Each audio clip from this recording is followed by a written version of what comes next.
Diane, I'm listening to a podcast, Black Lodge Trivia Night. I've never heard so many game aspirations in my life. Hello, everybody. Welcome back to Black Lodge Trivia Night. I'm Art, and I'm here tonight with the full crew, Matt and Patrick. How you guys doing?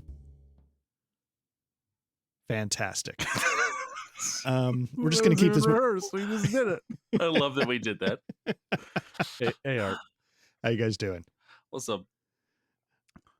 We are back tonight with what hopefully could be either part 2 of 7 of English Eerie or in theory, hopefully the final session. As you remember last time, we got through basically 3.5 days. Mm-hmm. The last thing that happened in the first half of the 4th day was, of course, that the proprietor of the inn, Arthur, whatever his last name is, he came home to pack up a bag because his wife, Marjorie, had taken a turn after being found gravely injured on the floor of the inn. But before we do that, we have to take care of one order of business, and that is a bit of trivia. I went to ChatGPT. No, not really. You guys ready for tonight's question? Yeah, born ready. So Always. I have 2 questions because I actually don't remember if I've asked the first one already, because that's where I'm getting at in trying to find questions. But so let me go with the second one for now. Okay. Twin Peaks famously has a show within a show called Invitation to Love. Mm-hmm. One of the main characters in that show is named after which U.S. state? Hint, the state in question has been the answer to one of our previous trivia questions, or part of one of our previous trivia questions. Idaho? No, that's Dune. Oh, Unbelievably. was it Montana? It was I one was- of those northern states, and it had Yeah. to deal with David Lynch. Montana. Final answer. I was also thinking Montana. I'm not just copying. The answer is Montana, yeah. And of Yes. course, as you know, that is David Lynch's home state. I don't know if that's why it's called that, because I believe Invitation to Love was actually written and sort of handled by Mark Frost on his So own, weird. sort of. And then it's so weird. And it's a really nice touch. They wanted this idea, like this town is obsessed with this show Mm-hmm. that's like kind of garbage and nobody watches it. And I am all for how in they went on that part of the show. You know what we should really do is do a rewatch. You know what we should do is we should watch Twin Peaks. We should really Yeah. watch Twin Peaks. Oh man, that's coming someday soon, Yep. hopefully. Right But after unfortunately, we've got this. too many of these goddamn RPGs in our way. This is just taken away from Art's Demon Souls, Dark Souls, Elden Ring, Bloodborne time. Yep. And Lord of the Rings. I think I've played all the Souls games I'm going to play on the channel. I'm going to leave Dark Souls 3 for you, Matt, if you ever want to do it. And, Yeah, keep starting it. And Bloodborne. I know. If you catch it on Twitch, you just got to catch it when it's live. Catch it when it's hot. Yeah, exactly. Oh, I miss Bloodborne. But You were you've doing been, it for a while. Soulsing it for a while now. You coming up from air? You done?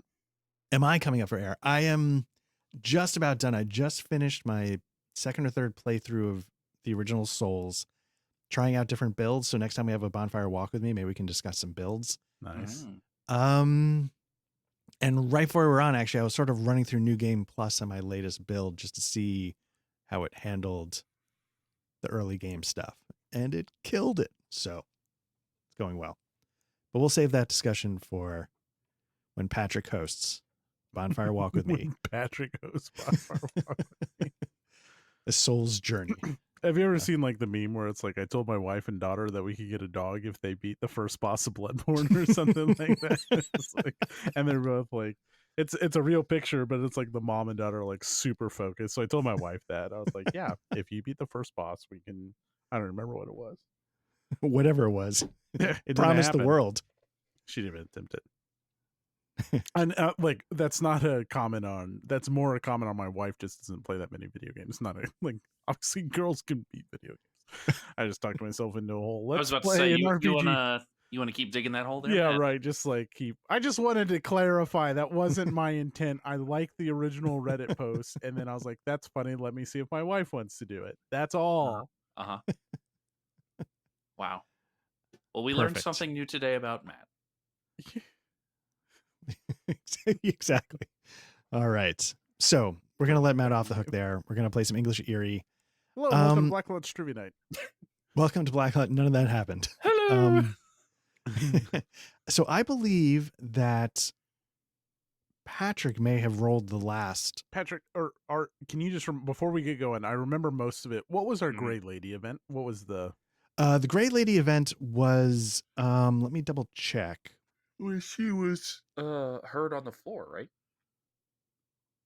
When No, you heard like I think we hurt her. I think we did the secondary harm to her. Yeah, no. I thought you heard noises coming from below in the basement. and And you went to check it out, and when you got down there you weren't hearing the noises so much, but you were hearing sort of like, I think I described it as like a like vents between hotel rooms, so you're hearing something but it wasn't in the basement itself. Okay. All right. Any other questions before we the major characters, Arthur and Marjorie Taylor, married couple, elderly. They run the inn. They have a son who died in World War II. They have a picture of him behind the bar. Rebecca Thackey is your coworker, and she's been bloodshot eyes. Doesn't seem to be getting a lot of sleep. Seems a little secretive. And then she torpedoed part of the meeting you had when you were talking to the shop owner. There's also Emma Busby, who is a woman, sort of a little more buttoned up, who was having an affair. I was about to say buttoned up until she wasn't. Right. But she actually was downstairs. I think that's right before Arthur came home to pack up for his wife. What had happened was, you had the secondary character, the other character harmed. She got grabbed and just vanished. There was like a scream that got cut off. And, yeah. And then she just sort of disappeared. So, what's my password for, it's the first 3 digits of my social. Okay. And the last 4 digits of my Visa. I just can't find it. I was like, oh wait, I got it. Think so? You got it? It's the one we always use. Yep. I don't know why you password protect these. It's so funny. Yeah, I don't know. Okay. All right. Sorry. I'm ready. Hi, welcome to Black Lodge Trivia Night. No, for real this time. And now go to the other trivia question because we're starting over. Okay, so Matt, if you want to roll an Eerie England card draw, hopefully you still have that macro in your... You know what? I came in here last week and I was like, fuck, I'm getting rid of all my macros. Okay. I got a secondary harmed. So if you remember, because you reminded me last time, you can either take this yeah. one or you can set it aside and choose something else. I'll do something else. Okay, so we'll move this over one more. Environmental obstruction of a 6. Let me see. You had an environmental obstruction the first time, and you had the chanting was earlier. That was your second environmental obstruction. We had winter. We had the winter and ice. That was all one. Oh yeah, no. Somebody did talk about hearing chanting from the basement. That was the first Gray Lady. Okay, so we're gonna do an environmental obstruction. So Arthur's packed up. Emma Busby's missing. Just disappeared. Okay. And so let's say it's the second half of the day because it's October. It's getting dark a little early, and we've already had an ice storm. And so as you're trying to tell me what you're up to in the second half of the day, with Miss Busby gone, Arthur saying that, he needs to leave town, but he keeps checking his watch and doing internal math. What's the weather like outside? The weather, it's recovering from the ice storm, but it hasn't completely cleared. And, you can still see like the heavy ice on the branches. Still cold, but not And is it just freezing. the two of us in the hotel, us and Miss Thackey? So it's you, Miss Thacky. Her Mr. Harris, her boyfriend, I think he went upstairs, but he was trying to find her after he heard her scream, so he might That's- still be there. Busby's boyfriend, right? Yeah, so he might Okay. be trying to push for like, no, we need to find Emma. I don't know where she is. Oh yeah, okay. Because Tiki Taki's our business partner. Yeah. Right. Well, Miss Thacky, I feel it's maybe inappropriate to go check in after the shop today. How do you feel? And Rebecca is really on edge, and So I'm like completely misreading the room. Like, should we work or should we? we should like work through lunch, right? Yeah. No, she is very jittery. She's, you know, again, like bloodshot eyes. She's not sleeping, and she's like, you know, fumbling through her purse, and she's like, you know, I don't even know what to goddamn do. And then she knocks her purse over. She's really like almost shaking, and you see inside her purse a small little vial of what looks like a white powder. And then she sees you sort of catch it out of the corner of your eye, and she immediately tries to scoop it back in her purse like it wasn't even there. Miss Thacky, let's get you up to bed. How about you're tired, we're all exhausted. Would it help if I sat with you? And I'm not I'm not being forward here or anything. He legitimately means it. She's like, look, I'm just trying to really focus, and Yes, Miss Thacky, focus on what? you know, we have a big deal that we have to work out here. And it's just, you know, it's a lot of pressure, and I'm just trying to make sure I do my best. So I don't need your help. Thank you very much. I think, considering the circumstances, the deal can be put on hold. I mean, certainly you know that of all people, I'm worried about this. But Ooh, can I interject for a second? Or shoot a reminder out there that one of our phobias is that she's trying to torpedo the whole. I was about to... Okay, all right, sorry. That's a good one. Miss Thacky, I think in your current state, you're tired, you're distressed. I think if we tried to negotiate now, that would make matters worse. Now is not the time. Please, let me escort you up to your room. And she looks at you sort of side-eyed, but, you know, she's about to crash. So she goes and snorts the rest of the vial right now, or she's going to really crash down to earth. So she's like, fine. And she, you know, lets you start to lead her upstairs. And as you're leading her upstairs, all of the lights go out. You lose power. Ah, bugger. I sit her down in a chair where like the fireplace is going, where there's still some light coming. Mhm. All right, Miss Thacky, I will go find the fuse box. You stay here. Okay. And did the power go out one night before already? No, it hasn't gone out yet. And so what we need to do is we need to roll an environmental obstruction roll. Because we've had one gray lady, the 6 is now actually a 7. Okay. So you have to decide if you want to just do a straight roll, or if you want to spend a resolve to get a +2, or you can wait until after the roll, and if you're short by 1, you can spend a resolve to get a +1. I will spend a 1 resolve for +2. Okay. So yeah, go ahead and roll a d10, add to the results. There you go, you got it. Ooh, 5 nice. plus 2 is a 7. So you head down into the basement, and we'll say, like, even in the darkness, you're able to find the fuse box. Yeah, maybe instead of just finding it dumb luck, like, but first, Miss Thacky, maybe there's some candles back here, and maybe I'll find candles, and we'll pull out our lighter. Okay. And that's like we're behind the bar first, you know. Blimey, that's hot. And then I find the candles, light them, back in a jiff. Perfect.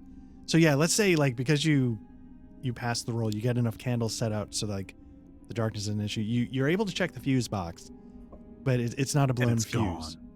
It's like it never existed. So you think that it might be remnants from the ice storm. Maybe a branch fell, hit a power line. Something Oh, like I can't that. turn the power back on. Right. So the power's off. It's not the fuse box, but you so are I did able not overcome the environmental obstacle. to. Just- Well, I think you've set up enough lights. You found enough light sources so that nice. the power So itself. we found their stash of candles. Yeah. Have the fire going. Yes. Miss Thacky, would you feel more comfortable if we maybe hunker down here for the evening? If I'm not being too forward. And I've had no luck with the fuse box. But perhaps considering the circumstances, maybe it's best if you and I remained in each other's company. And she acquiesces and like fine, and she's like, I'm so tired anyway. I'm so tired. And yeah. I'll fetch some. I'll be right back. I'll fetch you some blankets. Okay. Yeah. So you fetch the blankets, and are you just going to take her back to her room and sort of tuck her in, kind of thing, or what's the general? No, I was saying we'd stay here for the night. We'd stay in the, like near the fire. Okay, got it. Yeah. So unless the rooms have fireplaces. That is very possible back then. Maybe some of the rooms had their own fireplaces. Yeah. Patrick, do the rooms have fireplaces? Yes. Yeah. There you go. Yeah. And I think we don't check on the others. Okay. That's what I'll say. And then we'll retire to her room, and Miss Saki, you get some rest. I'll be fine here in this chair. Very nice. Okay. And so that's how you sort of settle in for the night. Mm-hmm. Okay. So we'll call that card done, and that means the next card has to be the secondary character harmed for Patrick. Right, Patrick. No, it's good. So the secondary characters still left are Mr. Harris, which is Miss Busby's boyfriend. There's also, I forget the name we gave the owner of the shop, but we'll call him Mr. Shop. Mm-hmm. Clever. There's still Arthur, Marjorie. They're still out there in the wild, and Rebecca. I think it's got to be Becky Thecky. Okay. Yeah, and if I remember the roll, it looked like it was a 2. Was that a? No, you don't have to be anything. It's just something happens to him. Yeah. Oh, I didn't. Oh, hold on. Yeah, let's do Becky. Okay. So let's say is it morning or is it like in the middle of the night? Like I think it's the middle of the night. Okay. Okay, so let's say it's the middle of the night, mm-hmm. and something wakens you. It's the sort of the moaning, the something you keep hearing underneath the inn. And you're looking around the first floor. The fire is mostly out, but still a little bit, so a little bit of light is still coming off of it. A lot of the candles that were lit have burned down. Mm-hmm. And you hear like this rattling coming from, it's the only room on the first floor of the inn. Most of the residents' rooms are upstairs that they rent, but room 8 is on the first floor. Okay. And you're hearing something from inside room 8. And you're not sure what it is. Okay. Yeah. The door's closed. Okay. I'm gonna go grab not the actual like fire poker, but like the the little ash shovel Okay. next to the fire pit, and like go and try and jiggle. I'm gonna jimmy the handle. I'm gonna try and open the door. And is it locked, I assume? Yeah, it's a little bit locked, but you hear a voice sort of like, oh, no. You hear something inside. Hello? Excuse me? Is everything all right in there? And you hear some like things, almost like something closes. You hear a bunch of odd noises. And then a few moments later, the door opens. Mm-hmm. And it's the shop owner, Mr. Shop, of the place you're trying to buy. And he seems like a little out of breath and a little like he was just rushed through something.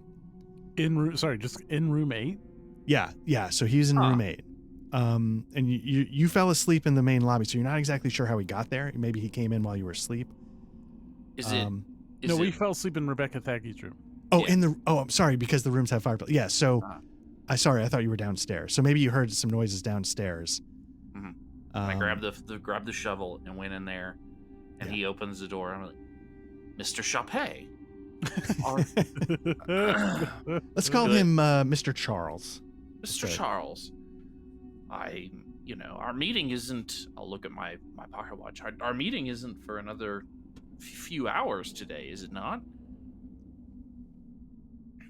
And he looks at. She's like, yeah, no. I was just helping Arthur out. Do I see, like, are there any open windows or anything? Like, he's standing in the door. Is it, like, behind, like, can I, like, I'm gonna, like, while I'm talking to him, like, peek around, like, do we see an open window or anything? Like, what do I see in the room there? So the room looks like a normal guest room, Mhm. but let's just say maybe it's got like a little bit more dust. Like, this room doesn't seem to get much use. Mm-hmm. How did you, Mr. Charles? I am not the soundest sleeper. I don't remember hearing the front door open. What time did you get in? I didn't realize that you were staying here. I thought you slept in the rooms above the shop. Oh, please. Yes. No, I do. I was just, I know Marjorie's fallen ill. I know she's not well. And, I'm just checking on something for Arthur. I have a key to his inn. We sort of help each other out a little bit. I see. I see. Yeah. And what does he have you check on? Oh, just the general place. Like, once the power went out, I just figured I'd come and make sure everything was okay. Nobody's been in this room for quite some time, though. Nobody's been here since we've checked in, and it seems like an odd place to start. All right, is there damage to the hotel, to the inn, or something? Do we need to be worried? No. Everything seems to be just fine. Everything's just fine. Yeah. And it's like, Arthur and I, we go back a ways. We have, things in common. We both lost our sons in World War II. Mm-hmm. And, so we've just sort of developed this friendship, and, he checks on my shop if I can't. I check in on his inn if he can't. And I figured this was worth checking on. Does he check in on the shop in the middle of the night too? Only if I needed him to, but he would absolutely do it. So this is a one-way street where you're checking in on the inn in the middle of the night into an empty room? Seems very odd. Well, it is very late, and I'm sure you want to go to bed. I need to get back to my shop, make sure things are okay there, and to get some sleep. And I look forward to our meeting. Uh-huh. Well, you mind if I... Very good, Mr. Charles. And I'll, like, step out of his way so that he can, like... I'll step out of the way as if I'm like, oh, yeah, no, you please go through the front door. And, like, I'll stand there while he's, like, obviously I want to go into this room after him. And I'm going to make it, like, my body language is like, yeah, I'm going to go into this room after you walk away. Like, I want it to be fairly obvious that I'm going to go snoop to this gentleman. Okay. And, so he sort of looks at you a little nervously, but realizes he sort of bluffed himself into a corner here, so he's got to leave. Mm-hmm. And I'll lock up for you. Please. You say you need to go check on your own shop. I understand. The power out at your shop too. Yeah, and he's like, yeah, thank you. And he seems a little nervous, like, oh shit. Mm-hmm. And so as you, what is it that you do once he leaves? Oh, I'm gonna walk straight into the room. Like, I'm gonna go poke around and, like, inspect the tables and things. Like, like flap the blankets and stuff. Be like, this is dusty as hell. Okay, so as you get started doing that, you don't get very far. All of a sudden, you hear like footsteps coming down the stairs, and you turn around and you see Rebecca. And she's like, what the hell's going on here? Why are you down? What are you doing in this room? Do you know Mr. Charles, who we just had the interview with earlier today? She's or like, yeah, 2 of days course. ago. He was just in this room. I don't know why he was in this room. Doesn't look like anybody slept here in ages, Mm-hmm. Really, I don't know what this... I didn't even realize this room was down here. Did you? And she's like, no, I mean, I guess I didn't really pay attention because, why would I? It's just an inn. fair. It just seemed odd to have another shop owner come and check on your shop in the middle of the night during a power outage, to walk into one particular room. It may be a walk around outside or a check on the barn or something like that, but to come into this room and specifically walk around, quite odd, don't you think? She's like, honestly, I'm so out of it that if you say so, yeah. And then she's like, look, I'm gonna use the restroom. What are you gonna stay here? What are you gonna do? I mean, do you need an escort to the bathroom? Like, No, I'm just then after I go to the bathroom, I'm gonna go back up to my room. I'm gonna keep looking in here. You take care of yourself. Don't let the bedbugs bite. Okay. So she she uses the bathroom. You're gonna search around for a little bit. Mm-hmm. So you're searching around, and you hear like she gets done in the washroom, and then she's like, "I'm gonna pour myself a drink. You want something?" Sure. I'll take 2 fingers of whiskey. Okay. And so you're still looking around the room, Mm-hmm. and all of a sudden, again, she screams. Mm-hmm. It gets cut off, and glass crashes. I'll sprint out, grabbing the fire shovel or the ash shovel on the way out. Okay. And as you make your way into the bar, you see that there's sort of like a you realize like a section of the bar that looked like, a series of bottles is not the case. It's actually like kind of a door. Mm. And you hear her screaming, and the door's closing, and you see like her hand, and then it just snaps in, and then the door crashes shut. And then for a brief moment you hear like, oh, and then it just stops. Oh shit.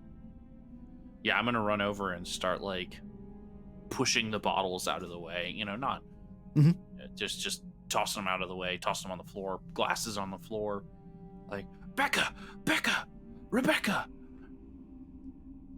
And you can't find a way to open it. And I'll like, okay, I'll I'll just keep doing that for a minute. Okay. And so let's not that you're going to spend literally 4 hours doing that, but let's draw the next card. If Matt wants to roll. Yeah, imagine we're like just sitting. We can't find it. We're just like sitting in front of the fire, staring at the wall of bottles for the last 3 hours. Yeah. Like gone around the outside of the house looking for like, oh, is there something on the other side of the wall or something? Like, secondary obstructs 7.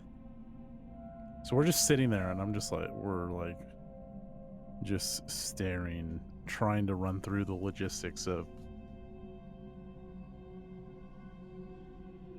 this wall. And I get up and I walk over to it, and I just kick it as hard as I can. Okay. Yeah, so that doesn't do anything. And so the card for the listeners was the secondary character obstructs. And yeah, so we've got, in a weird way, we've got Arthur, Marjorie, Emma Busby, and Rebecca are gone. There's Mr. Harris, who's the boyfriend of Ms. Busby, and then there's Mr. Charles, the shop owner. So let's say that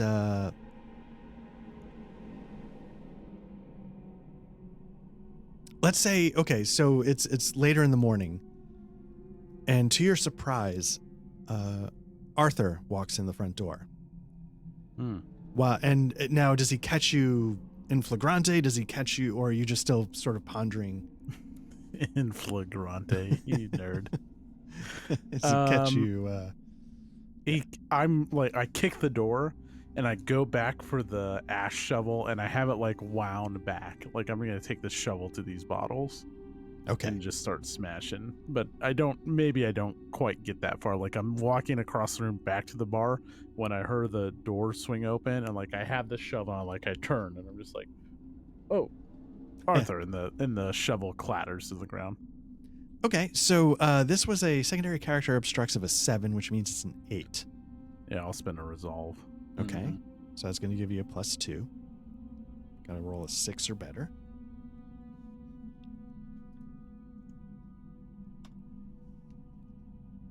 Nice. Wow. Nice. Rolled a 7, got a 9. Okay. So Arthur comes in and he sees you're about to smash the place, and he runs over and he tries to grab the shovel out of your hands. He's like, "What the hell are you doing?" And he's No, I let it fall. Oh, you just drop it. Yeah. Okay. And he's looking and he's like, "What the hell's happened inside my bar? There's bottles smashed. What is going on?" How do I get behind this wall? I don't know what you're talking about. Arthur, how do I get behind this wall?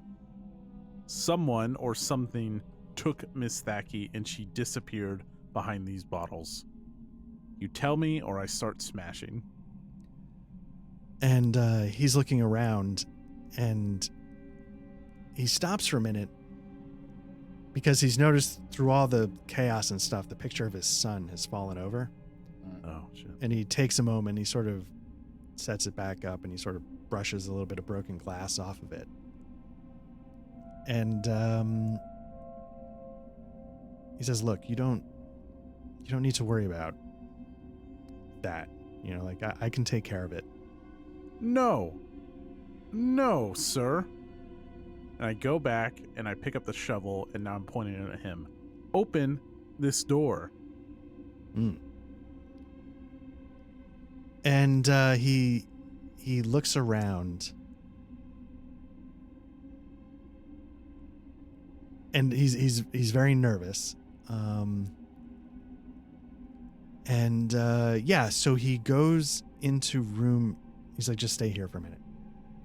And he goes into room 8. And you hear like, I don't stay there and I follow him. Okay. And so you see like But I don't go in. I'm standing in the hallway. Okay. He sort of like plays around, you know, in the closet. You know, you hear him like fiddling with something. And then you hear in the bar, like, and it pops open.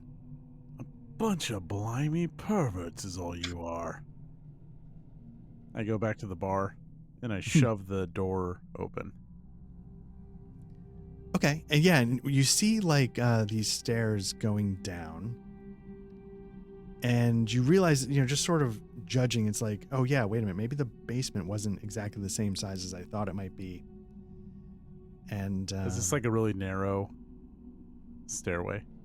It's pretty narrow, yeah. And you can see like there's actually like blood and a little bit of viscera Arthur traveling down on the stairs.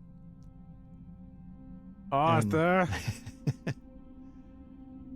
And Arthur doesn't answer. We hear a car engine turning over. I was going to say, and when you see like the door to the front of the inn is open. Do I see his car leave? I run out, so I run out front. What's that? I do run outside to check. Yeah, let's say as you're running outside, like he's in his car and he's pulling away. I grab the fire poker this time. Okay. All right. And I take the lighter out. Okay. I light a cigarette. And I hold the match up and very anxiously walk into the stairwell. Okay. So yeah, you gingerly walk down the stairs. Like I said, they're a little slippery from Shaun of the Dead blood. Question. And, yeah. How thick? Are we talking like solid core door, hollow core door? Like what kind of door are we talking about here? It's got some real weight to it. It's almost It's pretty solid. Yeah. You don't know if it's actually made out of like steel, like if it's a little bit reinforced, but it's a really heavy duty door, and it's got the full bar on it, you know, and that's pretty heavy as well. So it's a little bit of work to get it open and closed. What about, is there some kind of mechanism inside the door before I go full bore into this? Do I see that I'd be able to open it from the inside? Yes. Okay. All right. Then in I go. Okay. So yeah, you make your way down the stairs, and it gets darker and darker. There's no windows down here, and there's no power. And do you have like a lighter? Do you have a candle? How do you? Yeah, I've got the lighter. Okay, so you have the lighter, and you get to the bottom of the stairs, and you see, say, some scraps of clothing from Marjorie. You know how she was injured and clothes were torn? Maybe you recognize some of her clothing, like a scrap or something on the floor. And you also see the bodies of Miss Busby and Rebecca, gravely wounded. It's probably like really shallow breathing, and she's badly hurt. And then you sort of hear, but you can't see very far, and you're not sure where it's coming from. And then, in front of you is Rebecca. Shallow breath, eyes rolling back, maybe going cold. So what would you like to do?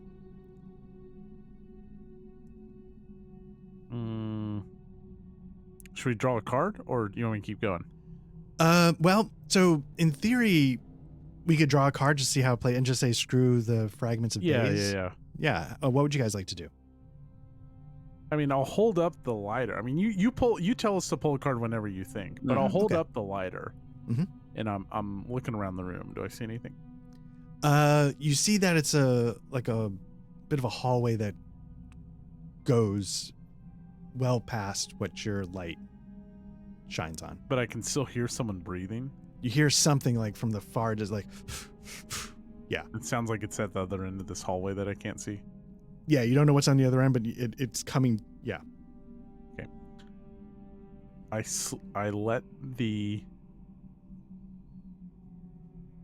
extinguish the lighter, and I over by Rebecca. Okay. And I press my body flat against I imagine like a stone foundation. I press my body flat against the stone foundation, and I very slowly crouch down next to her. Okay. And I don't say anything. I'm moving very slowly, and I'm just waiting for my eyes to adjust, just to be able to understand there's very little light, but I'm waiting for my eyes to adjust some. And I feel for her pulse, and I very slowly try to lift her up. Okay. Yeah. Pulse is faint, but yeah, we'll have you lift her up. And you try to get her out, or I assume? Yeah, I start walking backwards. Yeah.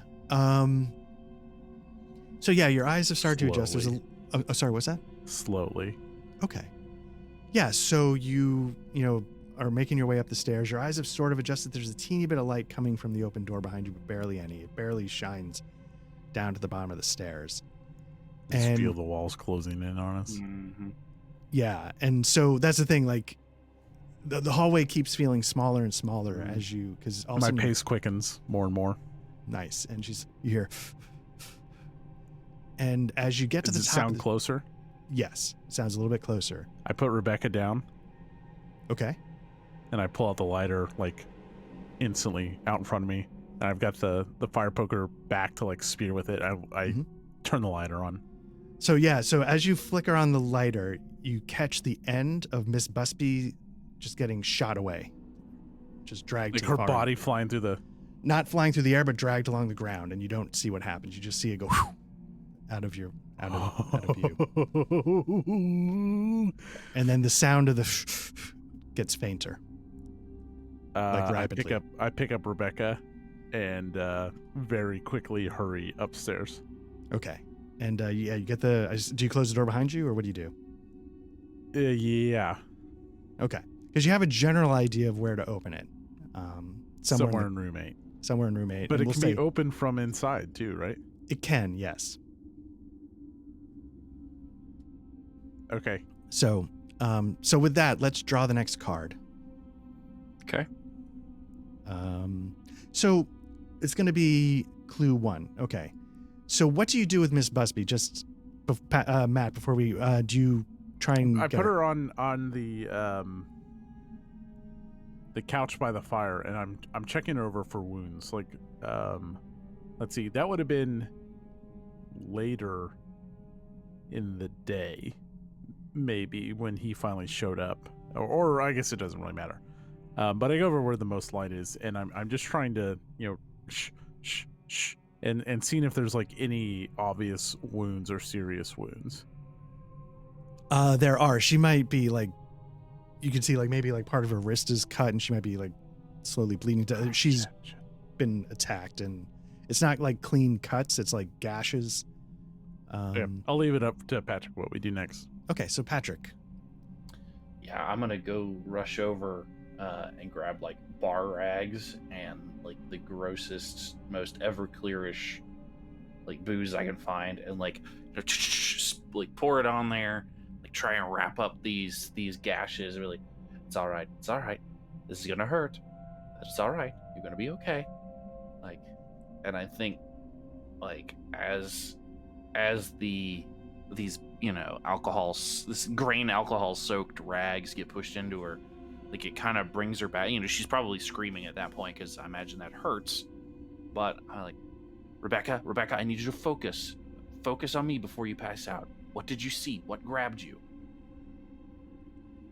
And she's like falling in and out of consciousness. Mm-hmm. She can't answer. And she's in bad shape. So now I don't know if you guys would know this. Mm-hmm. If you would know that even during a power outage, landlines still work. Mm-hmm. They don't need electricity, but just so you know. We do have landlines in the Midwest, believe it or not. I know you coastal elites probably have 5, but yeah, we had landlines. Okay, I didn't know. And we're also not so young to not have landlines either. Right, but it's been so long that people had landlines. I didn't know if that would be something I'm that just fucking with you. because when we had cordless phones in a power outage, they'd be useless, but for different reasons. I think rather than like that's not gonna be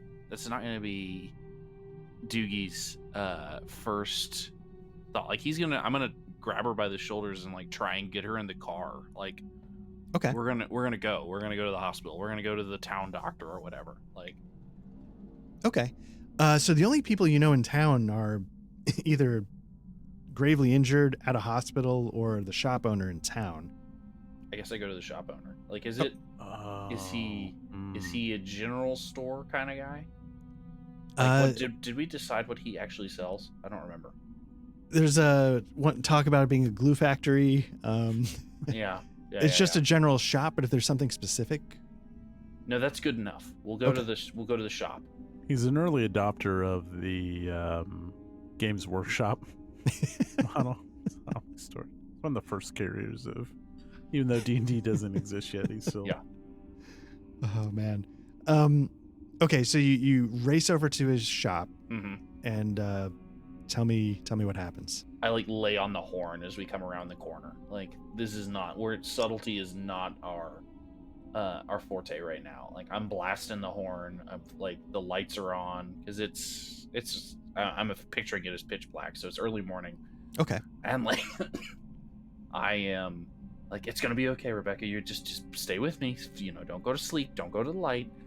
And like, I'm gonna screech up to the front door, and as I'm laying on the horn, I'll jump out and like just start pounding on the front door. Okay. Yeah. So, so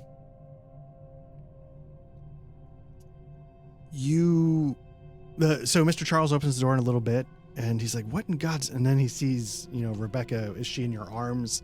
Yeah. Or like she's slumped over in the car, but the door is open, and it's like there's blood trickling down like out of the car onto the ground. Like it's very obvious that she's in very bad shape. Okay. And okay, so he's like, "Oh, please, let's get her inside. Let's get her inside. I'll call the doctor."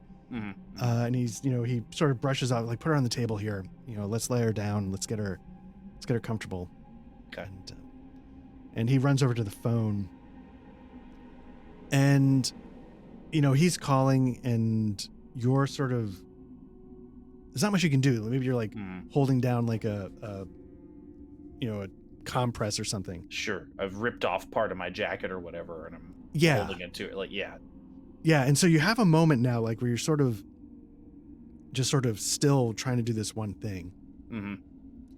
And you notice that off on a shelf,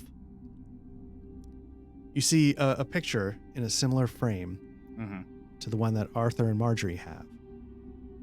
And it's a picture of another soldier from World War II, and it's got the little, like, black, ribbon on the corner. Mm-hmm. And so you guess, he mentioned he lost his son as well. And so you're looking at that.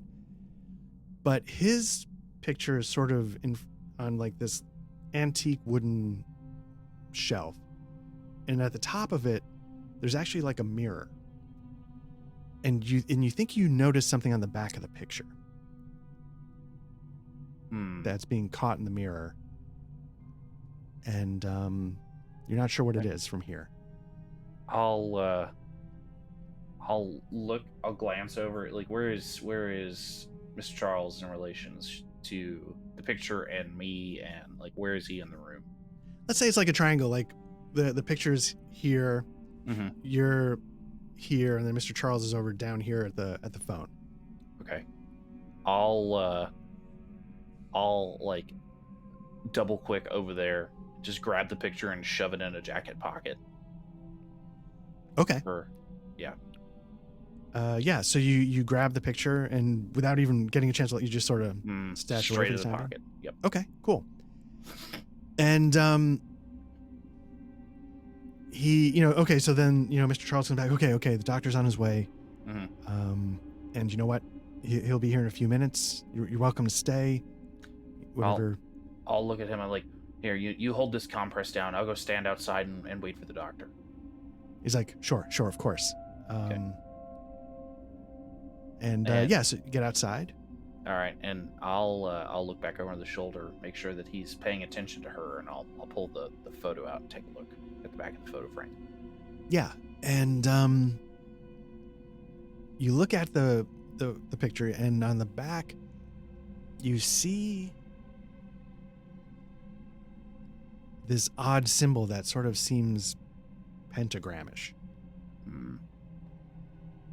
Inside a circle, and is it on the picture frame or is it on the picture itself? It's sort of picture. It's sort of like carved into the picture frame. Like on the back, it's like etched, and it seems like this really strange symbol that, again, like pentagram inside a circle. I mean, you've seen things like it, but sure. Yeah.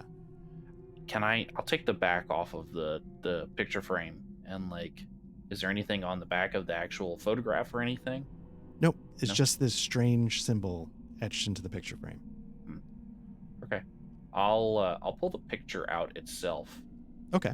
And I'll shove the whole picture frame, the front and the back into the pocket, and I'll take the picture and I'll go back inside to see, doctor's not here yet, and I'll go back over to where the,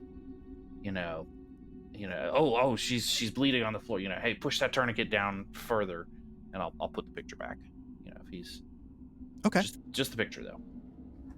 Nice. Okay, great. And so let's just say, is there anything else you want to do before the doctor comes? Can I do a quick, subtle once over? Like, I know that we were here doing like the business deal itself, but like, I think I was here with a different set of eyes on for that. Like, it's kind of weird. Like, is there any other symbols or anything like that I see, or any other things that seem out of place in this shop? Not obviously, and no, you're not seeing other symbols. Okay. Then no, that would be kind of what between, taking turns putting compression on Rebecca, and mumbling, I can't believe this happened. Like, what, I guess while we're standing there putting pressure on her wounds, I'd say, has anything like this happened before? And he's like, God, no, I don't even know what's going on. Are you sure? Like, nothing even, no animal attacks? I mean, it looks like a rabid badger got at her. No. Okay. And then we just continue kind of on that same, very similar line of questions and stuff, not going anywhere, putting pressure on until the doctor arrives. Yeah. And Mr. Charles, he's like answering your questions, but he's just like, no, he's not like elaborating. He's just trying to shut it down. And so the doctor arrives, and he's like, I'll take her, and help me get her into the car, and I'll make sure she's taken care of. Okay. I'll help put him in the car, or put her in the car. This guy looks like a doctor, right? Like. Oh yeah, definitely. Okay. All right. Okay. So we'll say that's the first half of the day. And yeah, so let's Matt, if you want to roll a gray lady. Yep. Gray lady. Okay, so what do you do for the second half of the day? Oh, first of all, we have to spend either a resolve or a spirit. Spin the spirit. Okay. Let's see. I'll do that. Okay. So after that event, what do you do? Go to the police. Okay. Yeah. So let's say Logic here. you go to the police station. All right. And tell me about it. Well, I assume I'm covered in blood, and so I'm assuming the desk sergeant kind of looks up, and maybe they're dealing with the power too. Maybe they have backup generator. I don't know, but I would. I think I need to talk to an inspector. Okay. So yeah, they're just they set you aside, and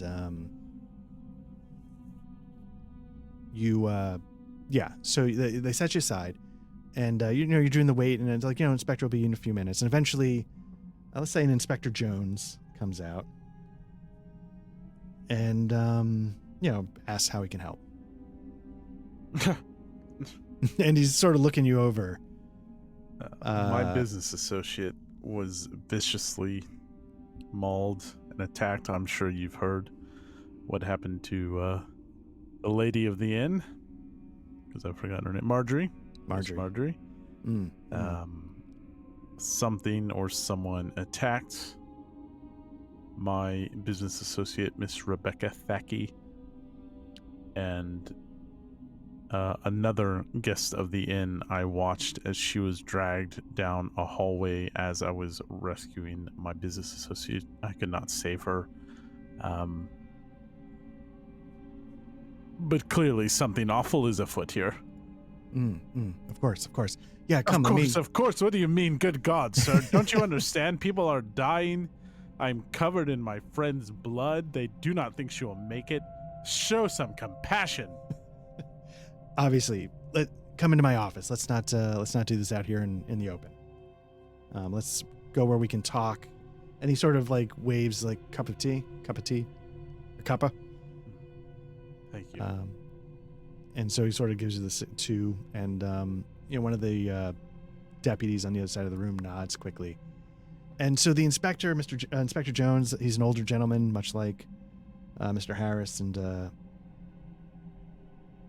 Arthur, and he leads you into his office, and he's like, "Of course, now let's start getting some of these facts down." So, he sort of takes out his pencil, and it's like, just get things started. Tell me your name.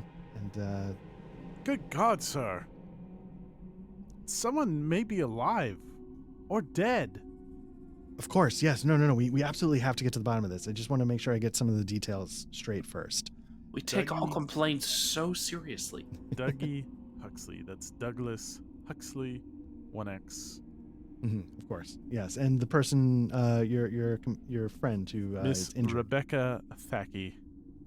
Okay. And as you're doing this, you're sort of like, Jesus, like, why do I have to answer these mundane questions? My God, man. You see behind him is a picture frame. Mm-hmm.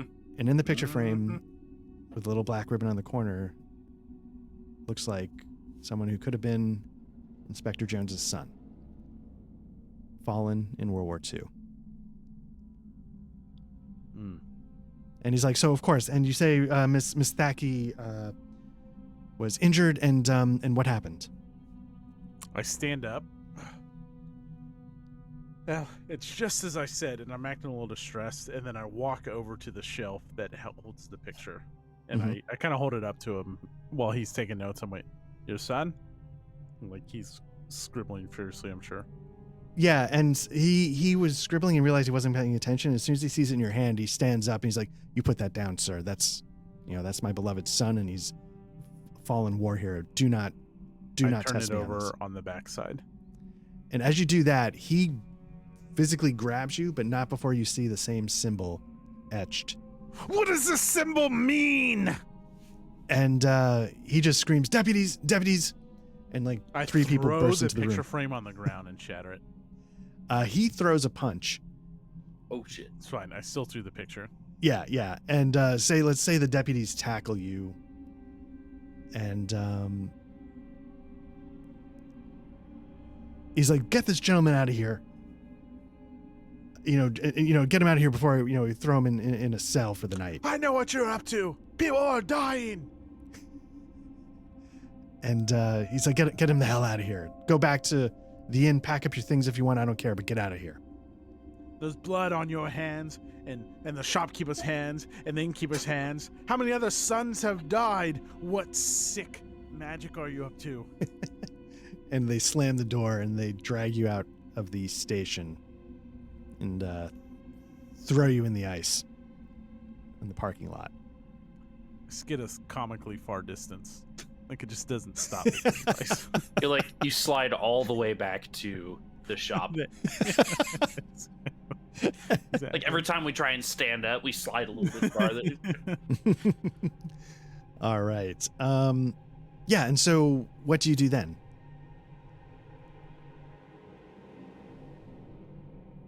Do we have any weapons in the car? I assume not, but Like a tire iron or something?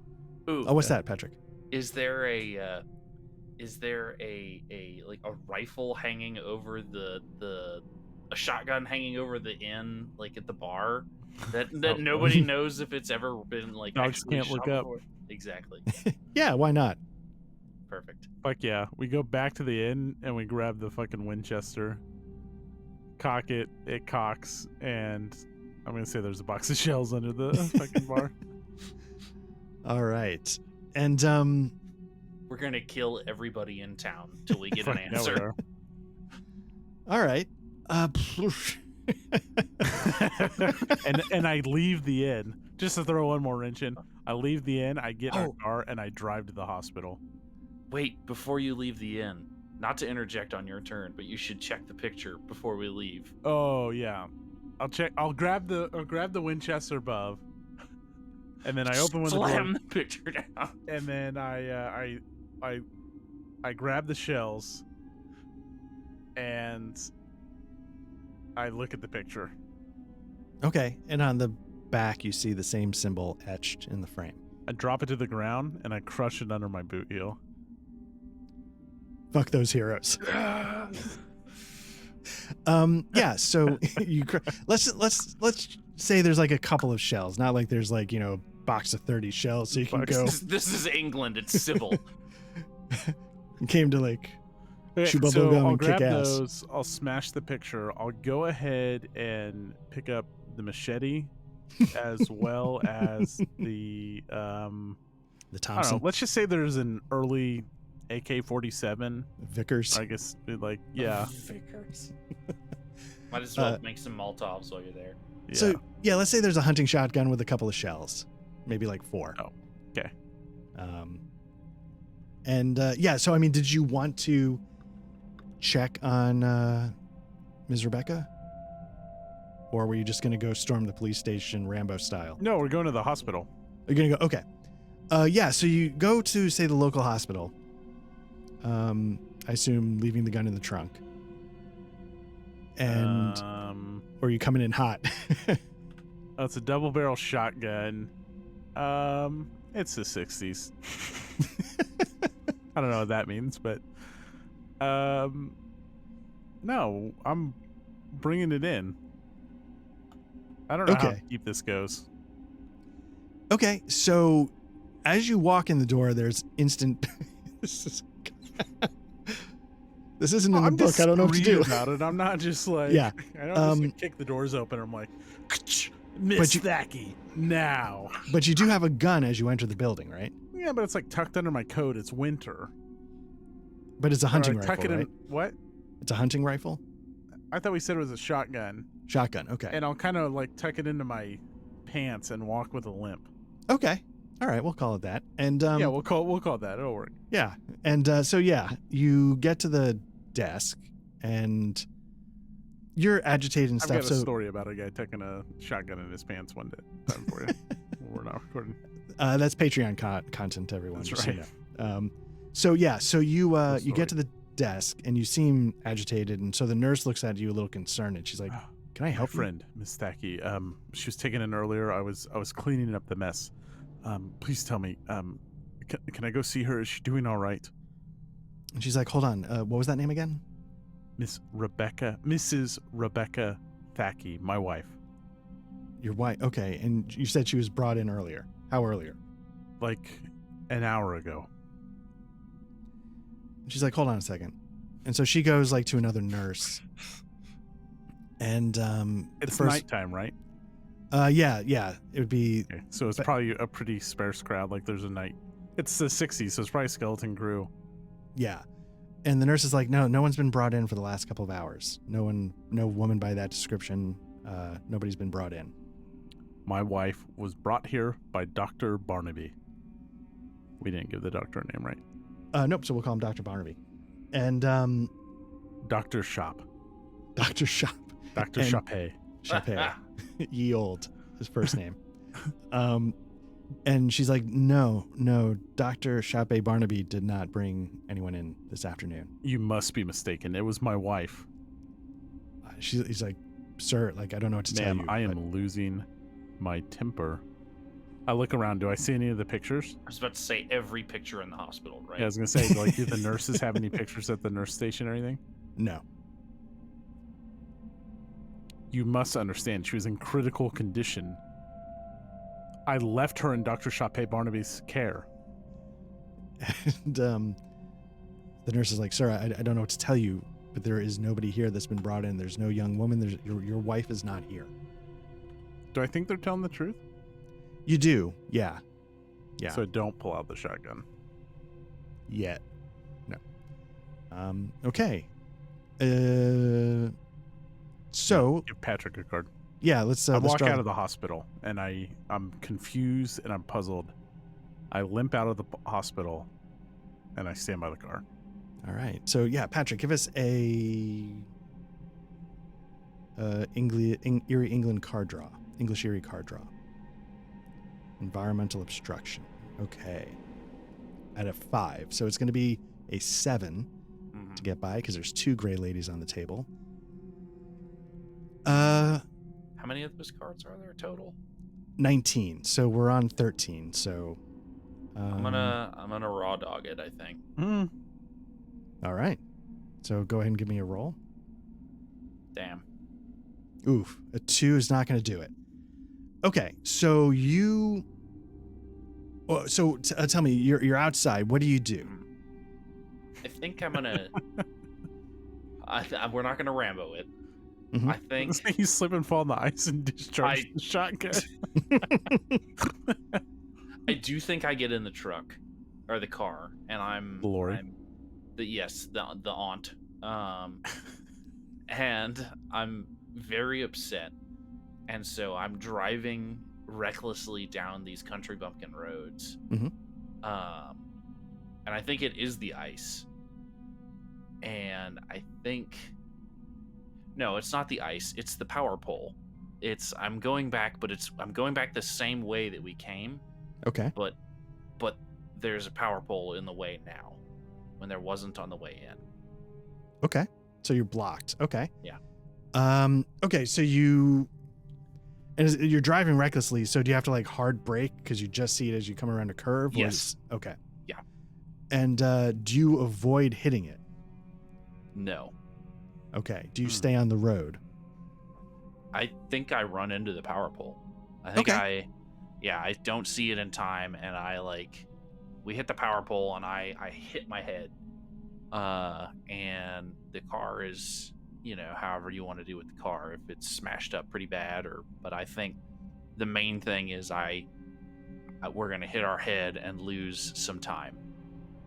Okay. So yeah, so say like, you hit the brakes, you fishtail a little bit, and then you come into it and your front Mm-hmm. fender just slams into it, the tire gets bent, Mm-hmm. that thing's not going anywhere. Maybe you're even sort of briefly knocked out, so now you got a ringing headache. Mm-hmm.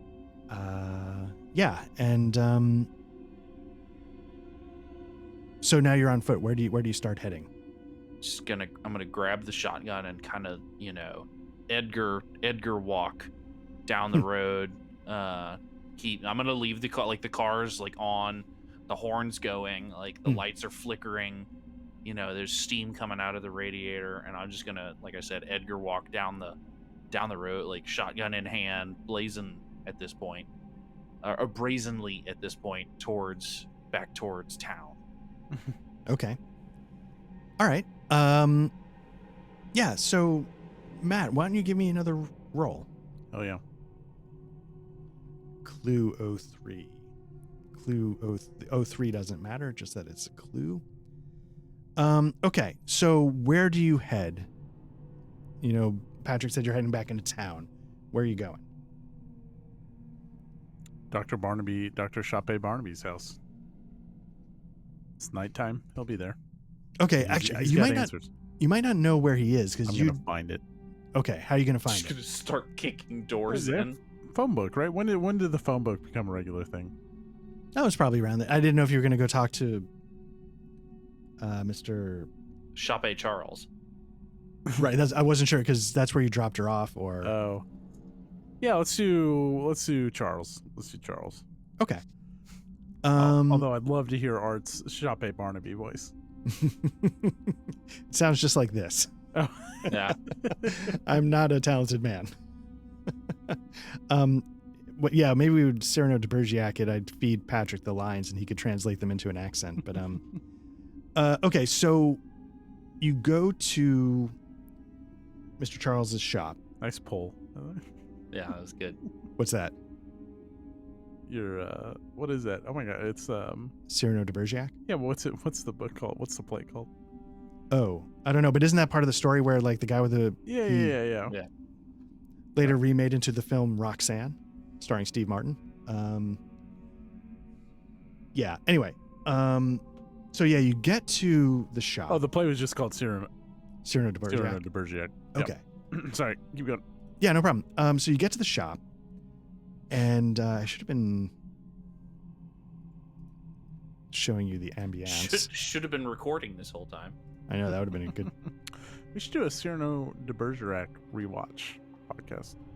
That makes me realize I don't know if I hit record on the local records. So we have no backup. Oh, your record. My local backup. Yeah. Okay, that's no what problem. could go wrong? Right. It's all on whatever. Anyway, so yeah, so you get to the local shop. And, Kick in the fucking door. Boom. All right, and I fucking cock it as loud and just. And you hear, so there's nobody present on the first floor, and somewhere in the building, Oh, under it's the a double building. barrel shotgun. I want to have a fucking. What's that? You open the breech and then close the breech. I had the brake open, so then now I flip it shut. I talked about that I was cocking the shotgun. Oh but yeah, I've yeah, also no, said it'd be it was the. Yeah. So, for all intents and purposes, the shop is empty, but you absolutely, without any uncertainty, hear this chanting coming from somewhere, and you're not sure where. And I'm a little more discreet now. Okay. But I put a silencer on the double barrel shotgun. And you just put a pillow on the end. Well, I was going to say, is it wrongfully accused, or they shoot the mime, but they put the pillow on the? It's like Nick. I think it's wrongfully accused. It may be Nick again. Well, there's also the Stephen King novel where he puts the silencer on the revolver. At which point I was like, soapbox. What's that? I said your soapbox. I know. That's why the Mr. Mercedes trilogy is ass. Okay. So I just put the silencer on. I head towards the chanting. Yeah, you're not. You can't place where it is. It's just. What's that? I lock that shit down. All right. It's sort of like you can't tell. Is it like it's coming through the pipes? Is it coming through? Like the drafts in the wall. You just hear, and it's kind of haunting. It's kind of mesmerizing. You don't understand what's being said. Ivan et Niage. Exactly. But you hear it, and you can't tell if it's under the building, if it's behind the building. You're not sure where it's coming from, but you can just sort of hear it coming through like cracks in the wall. How far away is the inn? It's probably a few minutes drive, maybe like a 15-minute walk.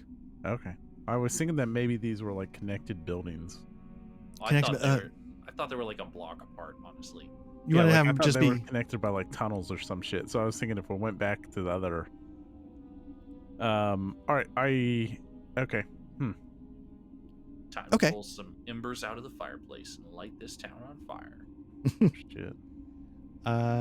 Fuck, that's not a bad idea. Just light the shop on fire. All right. So, all right. Well, before you do that, you know what? Fuck it.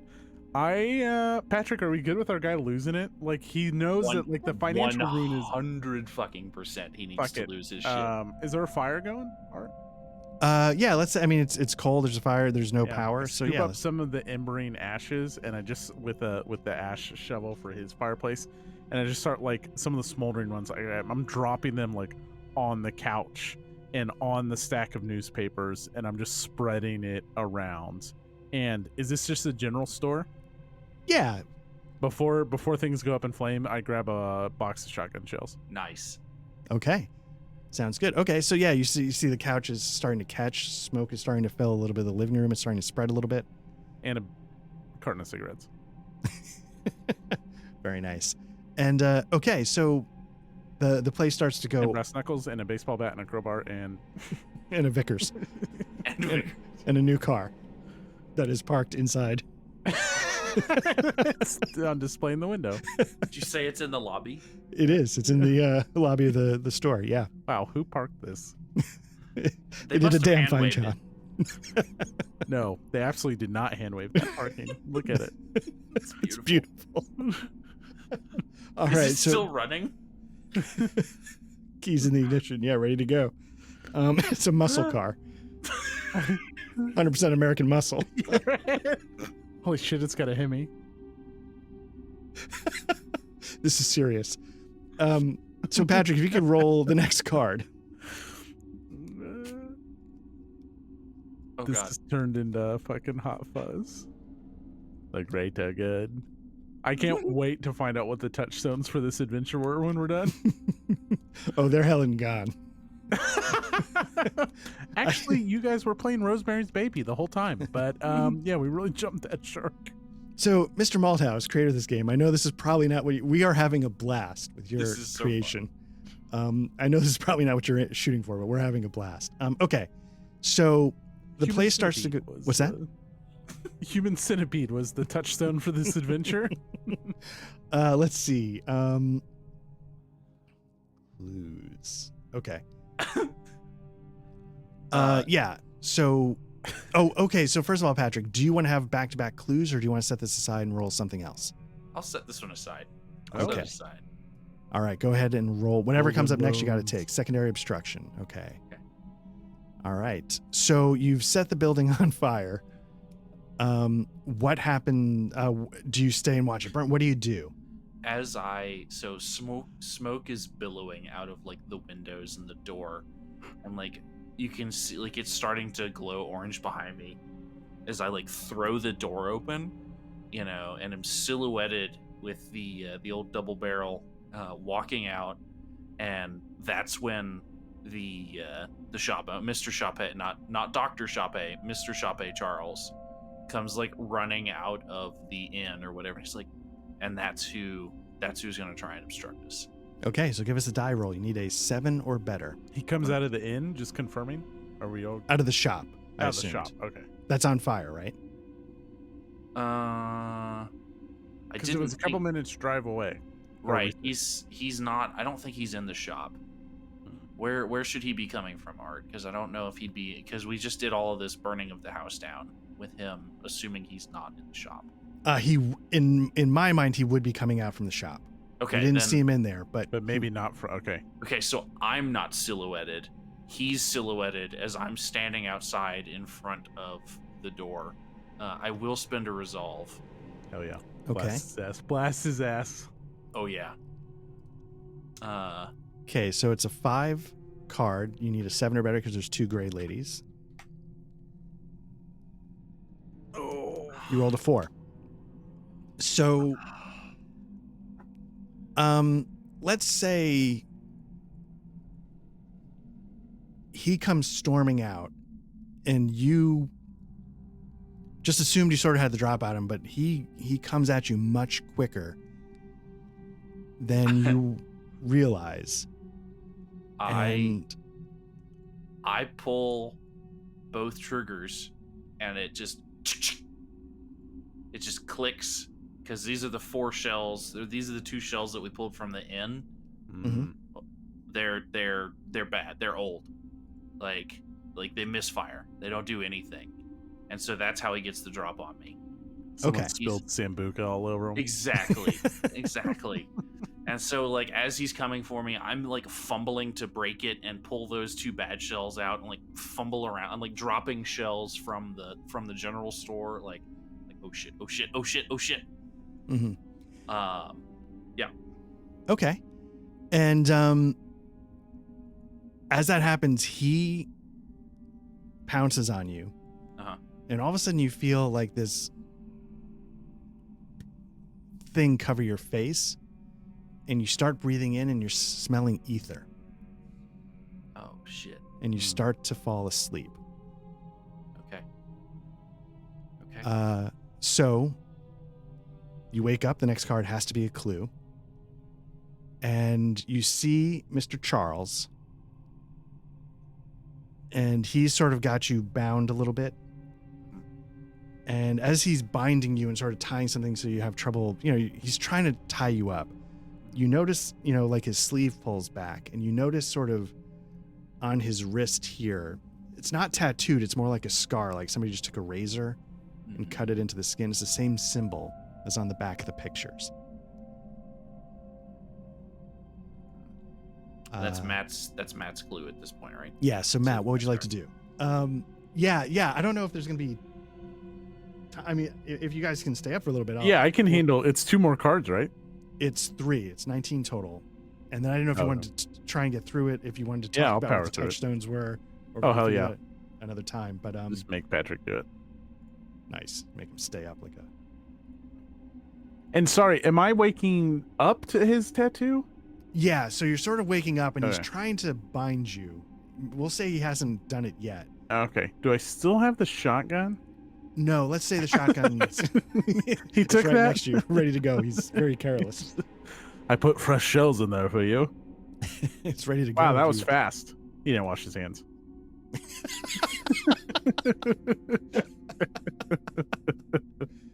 All right. That's a healthy prostate for you. That is efficiency. I I could stories I could tell you about prostates, gentlemen. could have taken it is a Naked Gun bit where he takes or is it a Steve Martin movie where he takes the not the phone but the camera or whatever into the bathroom and they hear him peeing the whole time? Is that Steve Martin or is it Naked Gun? It's probably many movies. I know it sounds like Naked Gun. It feels like a Naked Gun bit. Yeah. I could have done that just to go full circle back to the Naked Gun thing. That would have been fantastic. And content for the Patreon. Exactly. Patreon's in a weird place, everyone, but it's well worth the money.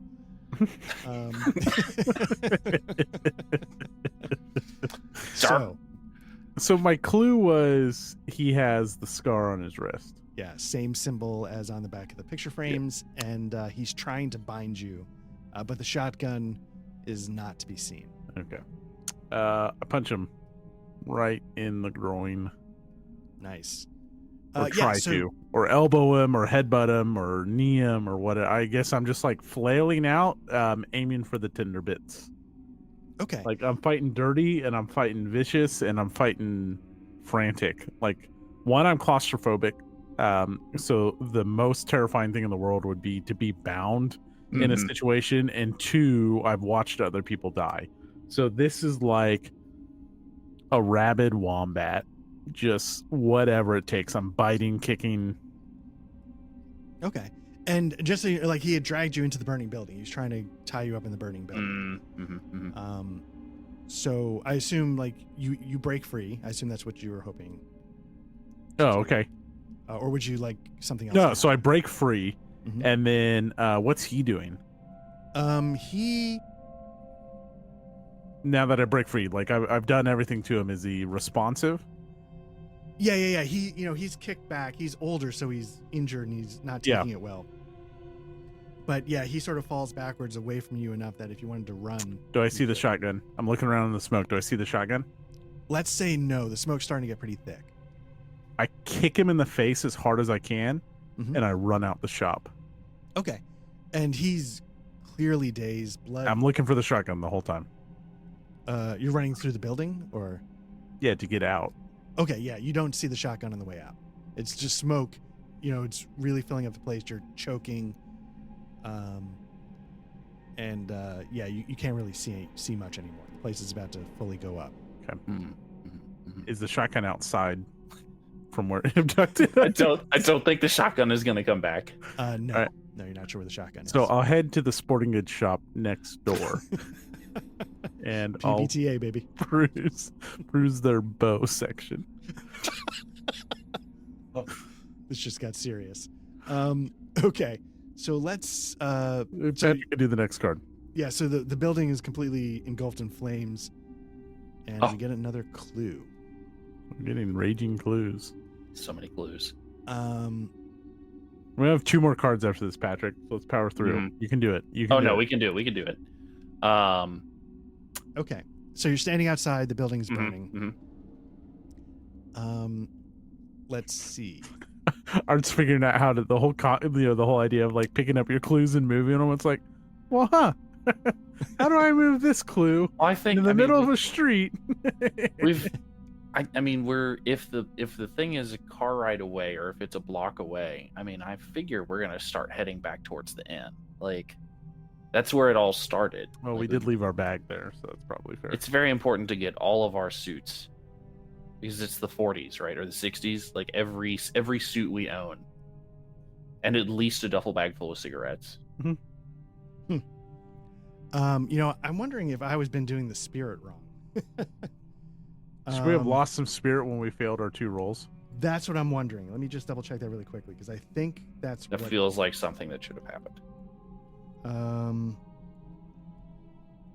which will be fine. We've got one resolve and 1 spirit then. Let's see. Players may spend any resolve points, but they must choose. Okay. Spirit represents your character's thoughts, feelings, physical well-being. As spirit is reduced, but how is it reduced? That's all talking about resolve. Let me double check because I have a feeling that we should have lost when because you failed 2 checks and flow of play. Duplicate cards, overcoming obstacles. Okay. If the result is equal to or higher than the number on the card, the protagonist successfully overcomes the obstacle. If the result is lower, they're hindered and must lose 1 spirit. So you failed 2 checks, right? Mm-hmm. Okay, so let's lose those 2. That would make sense that we're going crazier and crazier then. Yeah. Okay. That would have been. I was like, man, you guys are gonna sail through this. I'm like, wait a minute, they have too many spirit. Okay. So yeah, let's roll the next card. Oh, or was that the next card a clue? Next card's a clue. We're on our 4th clue. Okay. So would you like to keep this a clue, or would you like to set it aside and roll something else? I'll keep the clue. I made Matt do a clue last time, so I'll keep the clue. Okay. So you're standing outside watching the building burn, and Mr. Charles sort of stumbles out from the building. He's partly on fire, Mm-hmm. and he collapses to the ground trying to roll and put it out. He's not having much luck.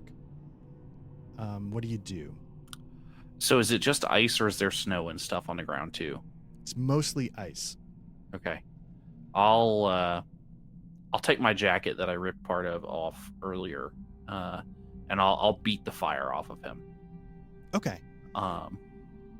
Yeah. All right. And as you're doing that, he's pretty badly burned. You see his back is pretty badly injured from the fire. Mhm. And he's sort of like coming in and out of consciousness. And he's just going, William. And inside the building, you hear, ah! You just hear this intense screaming for about 30 seconds, and then it stops. I'll bend down really close and be like, "Who's William? Tell me who William is." And Maybe. he's, again, barely, he's just like, William.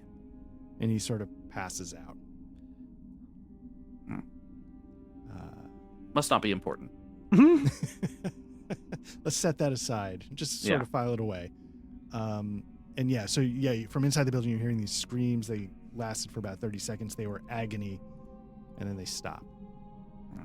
I'm not going back in the burning building. It's not. No, That's not going to happen. Yeah, at this point, it's fully engulfed. It's the thing where like the rafter collapses. Okay.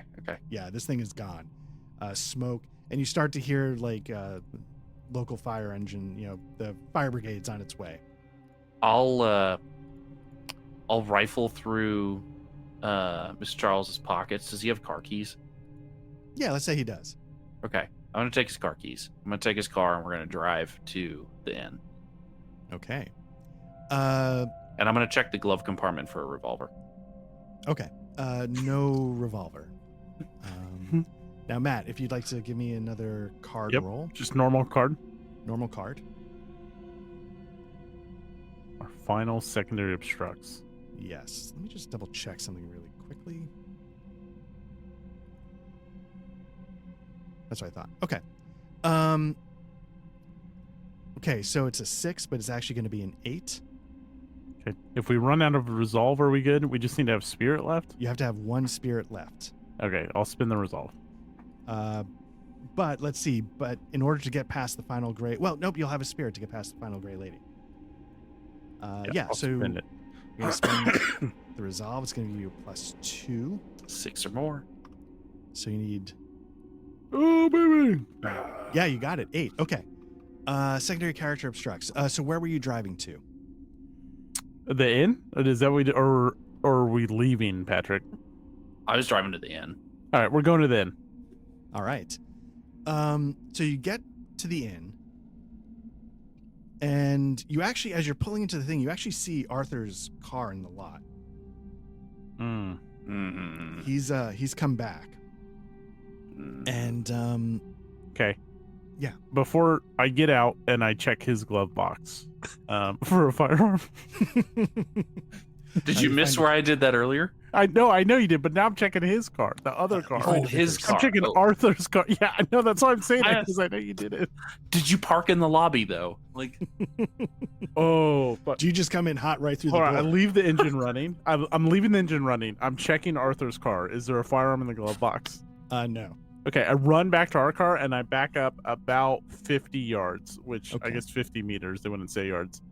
And it's buckle up. England. They do It's both. England. I think they use yards. I buckle up.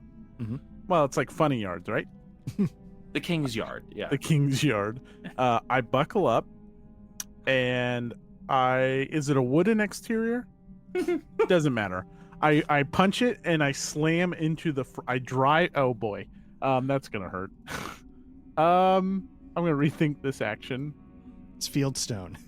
It is Fieldstone. Grab a rock. Yeah, I'm gonna grab a rock or a spare tire or something like that.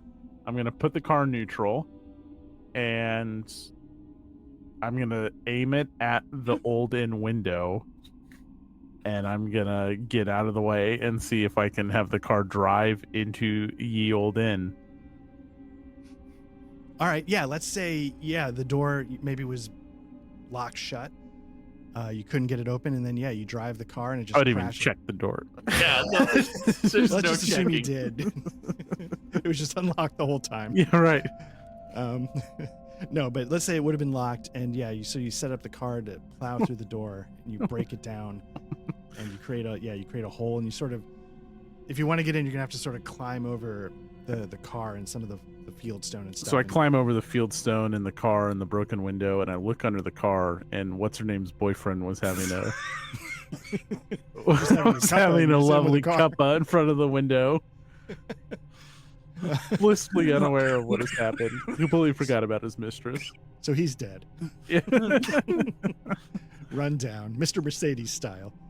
Actually, you know what? Fuck you, Art. I hit Dr. and Arthur and any other secondary character that we had that was living, they're all dead. So now give me someone who obstructs me. So the character obstructing was Arthur locked the door that I'm just adding now. And you broke it down with a car. Oh, was that the obstruction? Mm-hmm. Yeah, Arthur Nice. Okay. kept you from getting sorry, I into the didn't even give you a chance to tell me. I just wanted to cause mayhem. Arthur's head explodes scanner style. I call out, Arthur! All right. And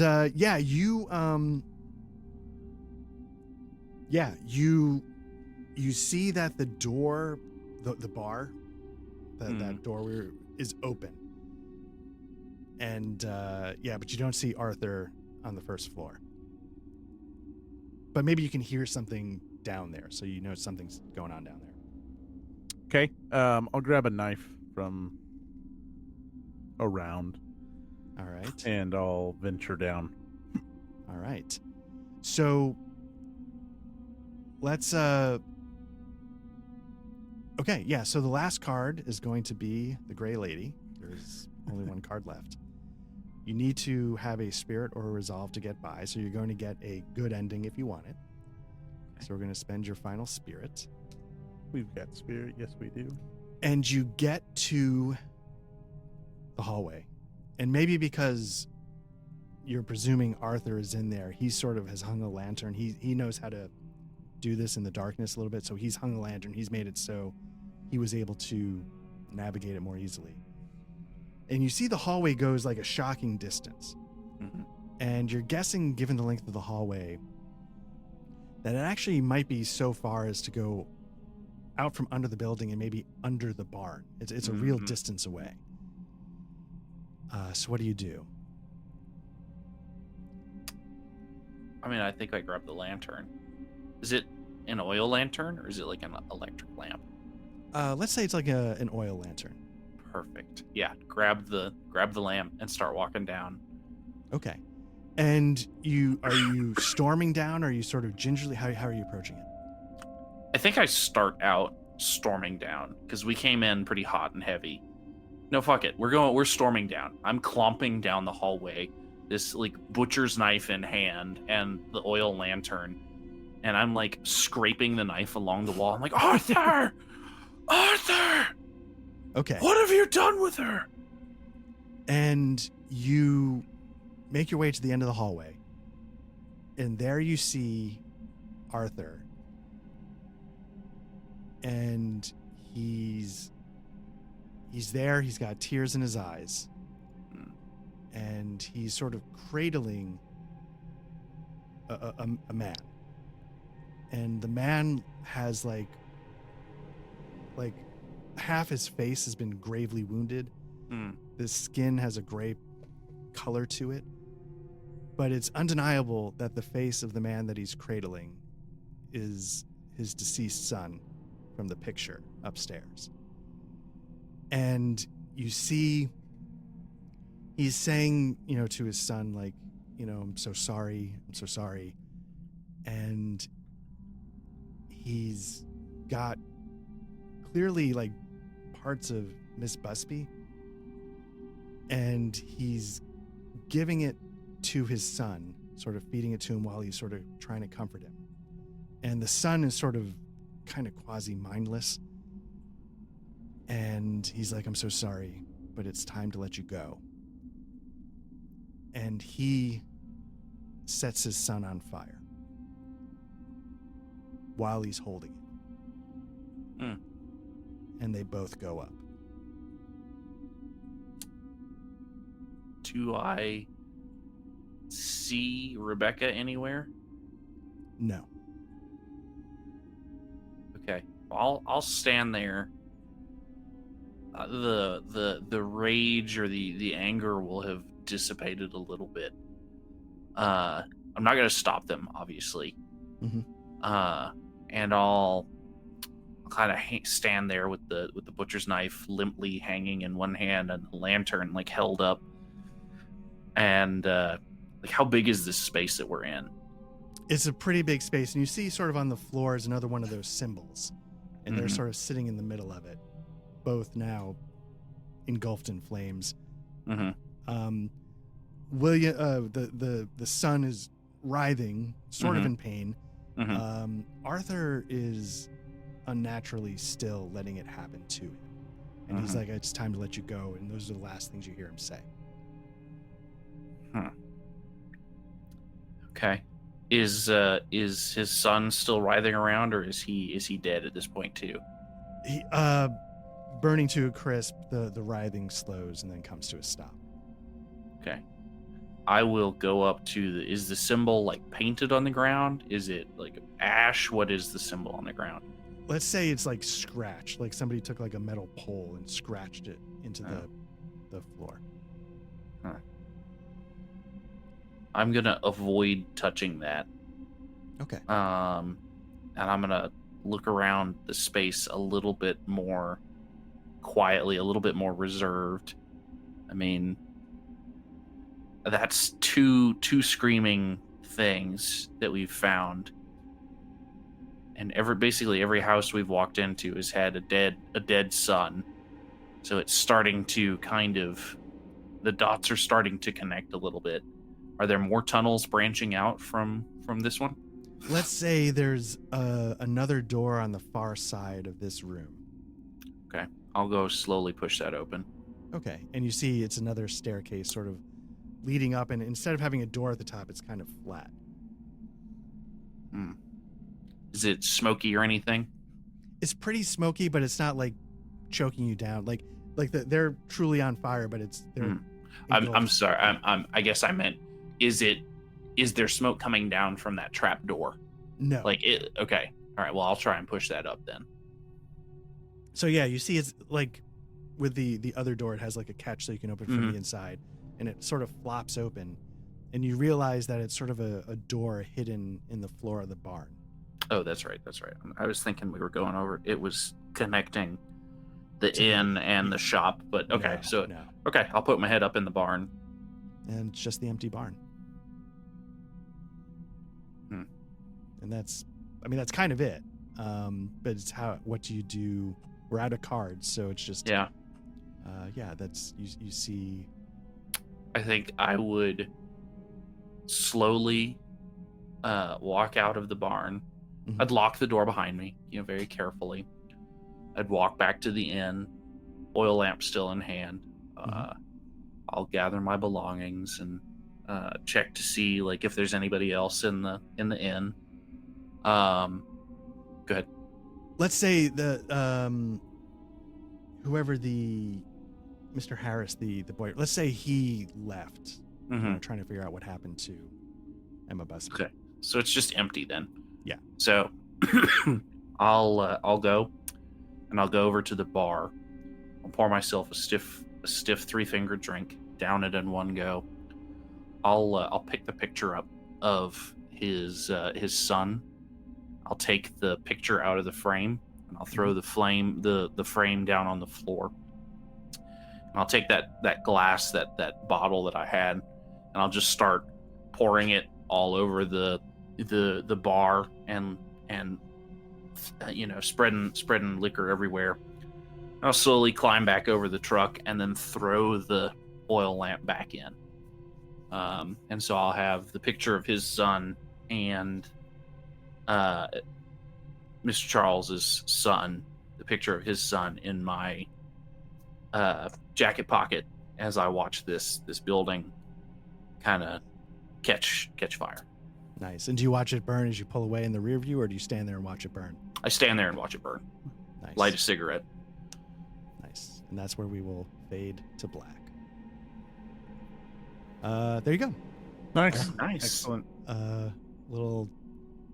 Maybe a little unconventional, but so Patrick, this is your first time playing English Eerie. Did you enjoy it? I did. Very much so. Nice. And Matt, did it still have it for you? Yeah, no, of course. Yeah. Nice. Very nice. So I know it's a little bit late. I don't know. Did you want to do a brief wrap up? Were there anything you were curious about before we? What were the touchstones? The touchstones. Yeah. Okay, so let me see if I have them in here. I think, don't they say in the? Oh, you're pulling them up on. Yeah. So let me pop this back in. So locations, you can see the inn, room 8, the bar, local shop, your room, the barn. Secondary characters: Rebecca Thackey, Arthur Taylor, Marjorie Taylor, Emma Busby.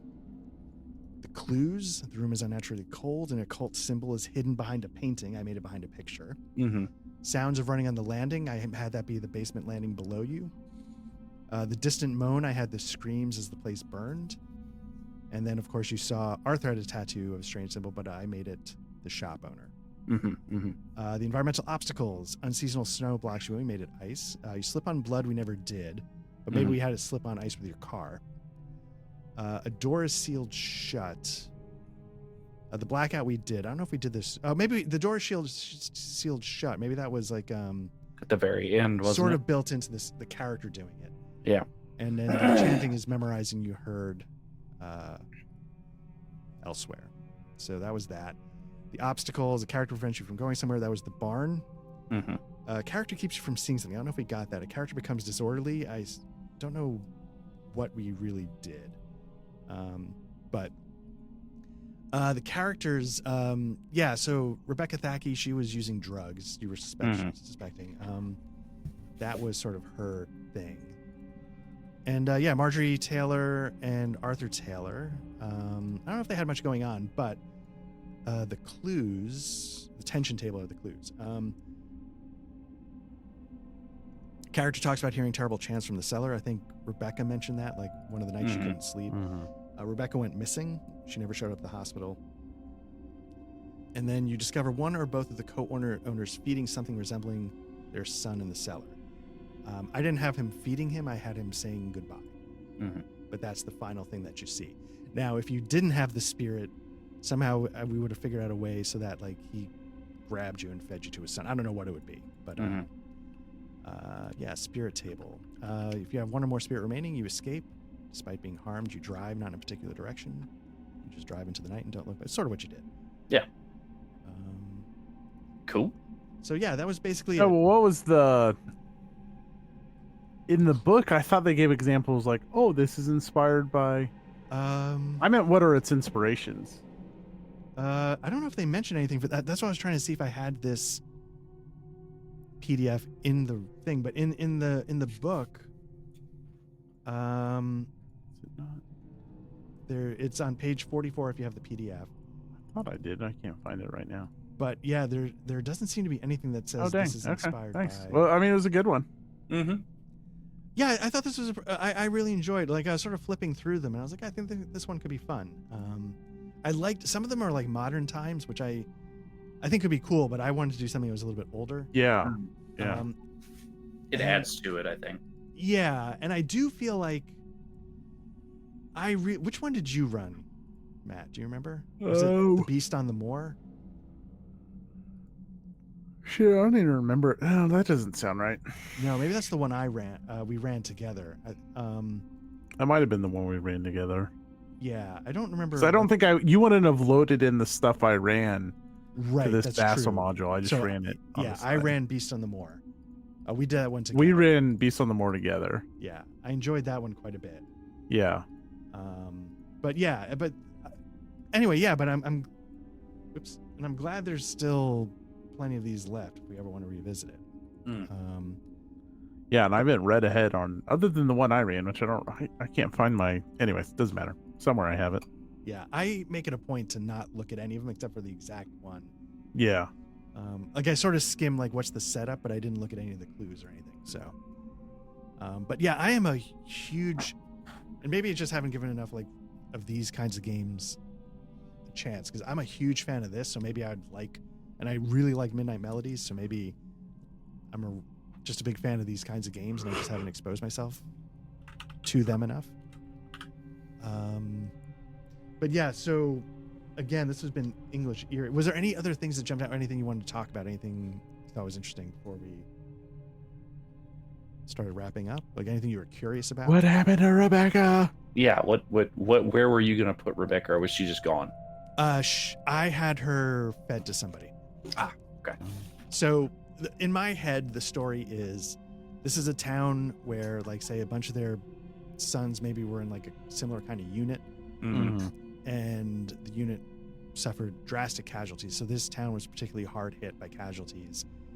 But because they're English Eerie, rural horror, they sort of had a way, you know, they got their sons back and they had a way to not let them go, even though they weren't really them anymore. But it required that sometimes you had to give them flesh or something to that degree. And so in my mind, the doctor had a son that was lost. The shop owner had a son that was lost. A lot of the families had the inspector, anybody who is an older generation lost a son in that. And so when you handed them someone that was still alive, they saw it as an opportunity to feed. Yeah, and the reason why why Arthur was checking his watch is because he knew in order to keep his son like kind of placated, he has to sort of do things on a timer.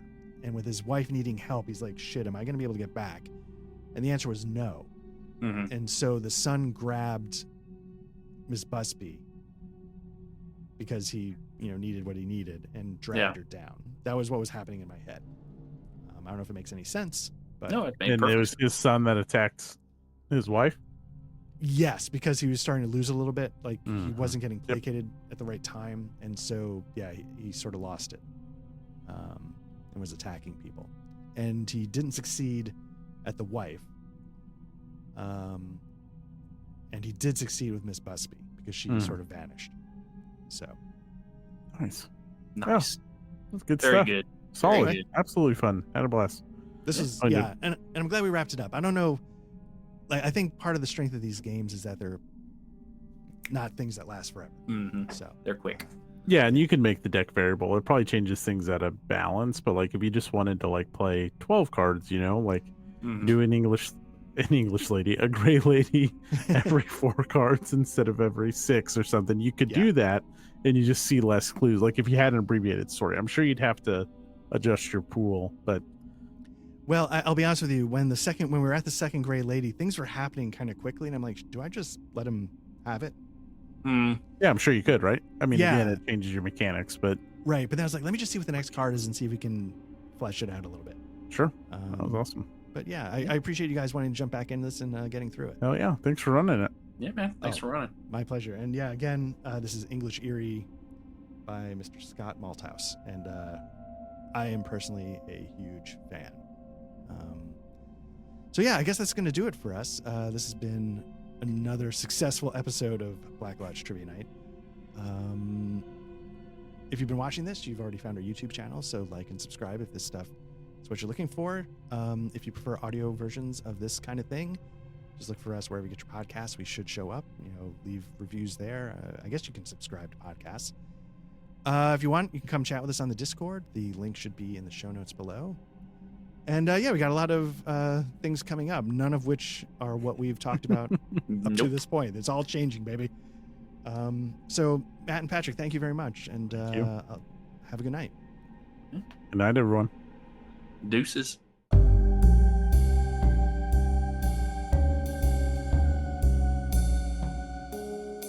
The music during the RPG session in Foundry was provided by the Foundry module Tabletop RPG Music and composed by Ian Fisher. You can find his Patreon at www.patreon.com/tabletop RPG music, all one word.